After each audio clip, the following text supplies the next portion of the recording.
प्राचीन काल में अमरपुर नामक एक नगर में एक धनी व्यापारी निवास करता था।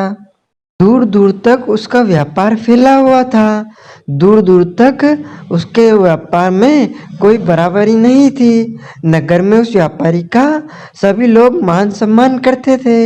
इतना सब कुछ होने पर भी वह व्यापारी अंतर मन से बहुत दुखी था, क्योंकि उस व्यापारी का कोई पुत्र नहीं था।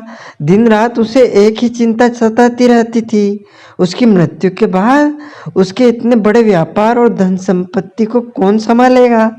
पुत्र पाने की इच्छा से वह व्यापारी प्रति सोमवार भगवान शिव की व्रत पूजा किया करता था।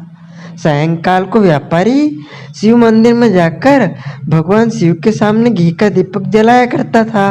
उस व्यापारी की भक्ति देखकर एक दिन पार्वती ने भगवान शिव से कहा, हे प्राणनाथ, यह व्यापारी आपका सच्चा भक्त है।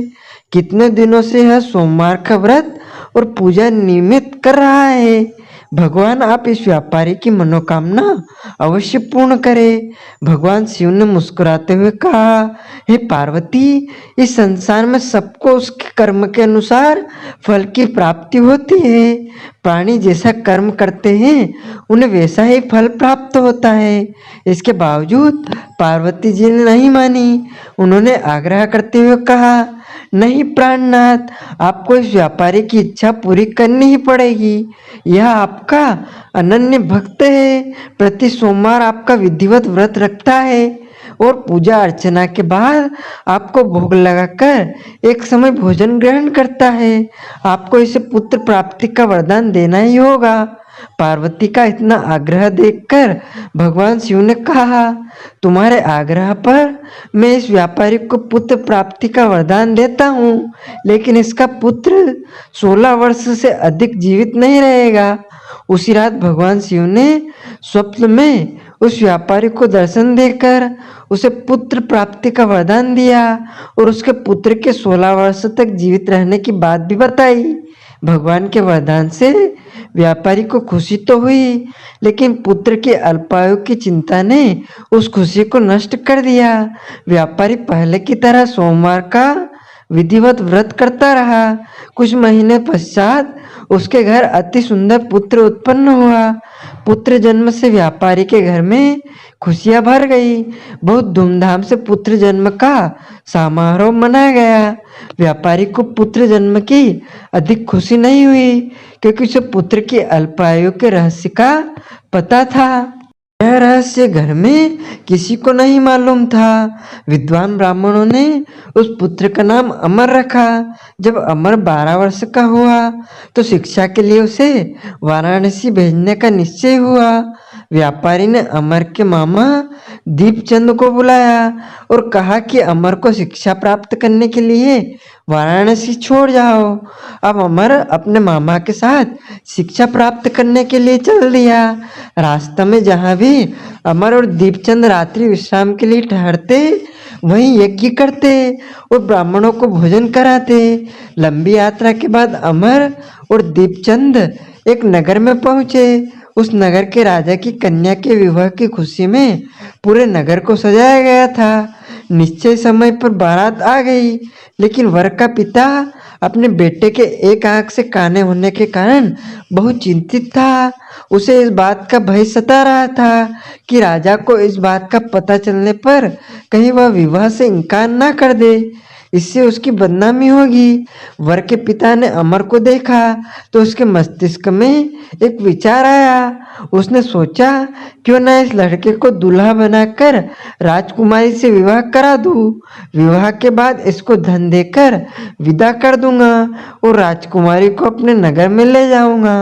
वर के पिता ने इसी संबंध में अमर और दीपचंद से बात की। दीपचंद ने धन मिलने के लालच में वर के पिता की बात स्वीकार कर ली। अमर को दूल्हे के वस्त्र पहनाकर राजकुमारी के चंद्रिका से विवाह करा दिया। राजा ने बहुत सा धन देकर राजकुमारी को विदा किया। अमर जब लौट रहा था तो सच नहीं छिपा सका और उसने राजकुमारी की ओढ़नी पर लिख दिया, राजकुमारी चंद्रिका, तुम्हारा विवाह तो मेरे साथ हुआ था। मैं तो वाराणसी में शिक्षा प्राप्त करने जा रहा हूँ। अब तुम्हें जिस नवयुवक की पत्नी बनाना पड़ेगा वह कान्हा है।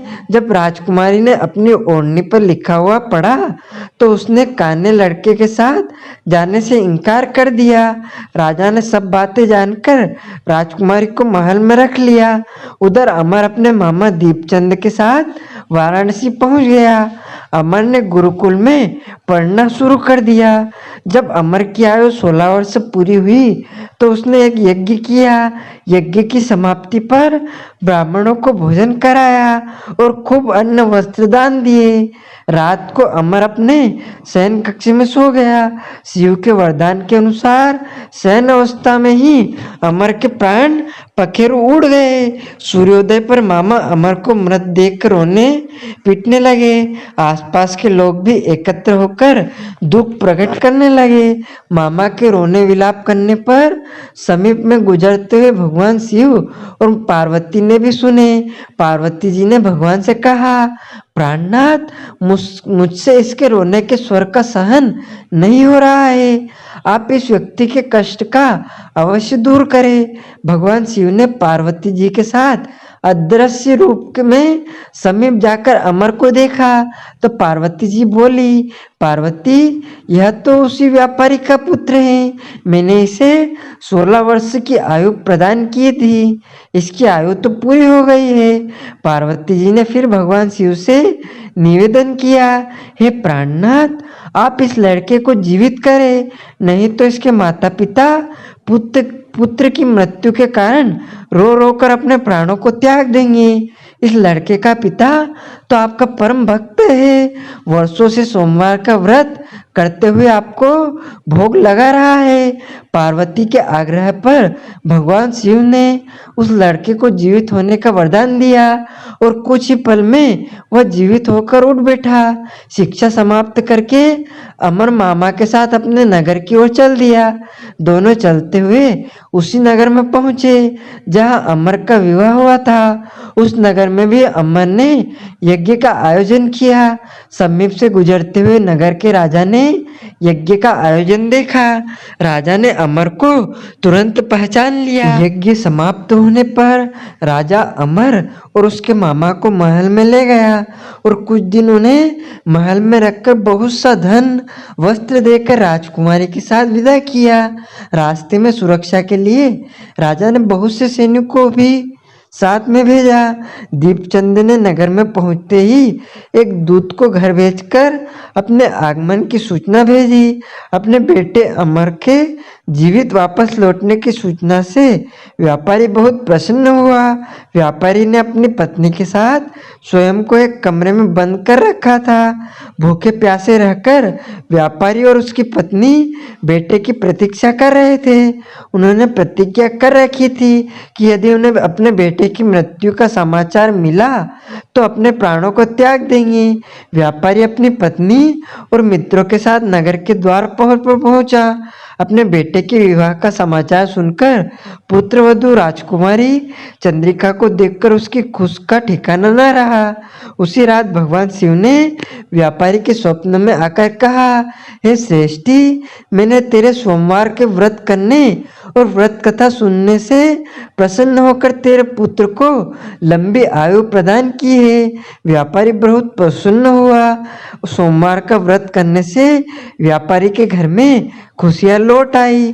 शास्त्रों में लिखा है, जो स्त्री पुरुष सोमवार का विधिवत व्रत करते हैं, व्रत कथा सुनते हैं, उनकी समस्त इच्छाएं और मनोकामनाएं भगवान शिव अवश्य ही पूर्ण करते हैं।